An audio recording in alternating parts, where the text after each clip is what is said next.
Ներկայացու։ Ջան, մենք նորմալ գտնվում ենք Փարիզի մետրոպոլիտենում։ Մի քիչ բարձր։ Ջան, գոռամ, ցտիկի մենք հասարակական տրանսպորտում ենք։ Այտենց էլի չանհանգստացնենք մարդկանց։ Ահա։ Բանը privacy-ին ֆրանսերեն ոնց կլիներ։ Le privacy, le privé, oui։ Հետո, այս ինչով է առանձնատուկ այս գնացքը։ Այս գնացքում առանձնատուկ է նրանով, որ ինքը ունի վարորդ։ Девочки, я была в шоке։ Вот, հիմա դուք կարաք համոզվեք դրանով, խնդրեմ։ Տրետասայի ուշանոց հասել։ Ասենք որ էսի ավարիա դա, չէ։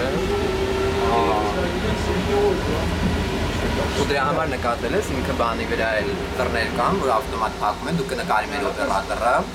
որ մարդիկ իրանց չգցեն տակով, վարորդը հանկարծ չկարողանա հասցնել։ Տեսել եմ։ Ու իմիջայլով դե դրանց վրով մինչև մեր գցի, ասենք հետևից մարդիկ հուսով եմ կբռնեն։ Հա, այս են այդ դռները։ Ահա, դռները մենք այդ դռներով դուրս ենք գալու։ Շարժվի։ Գնացի։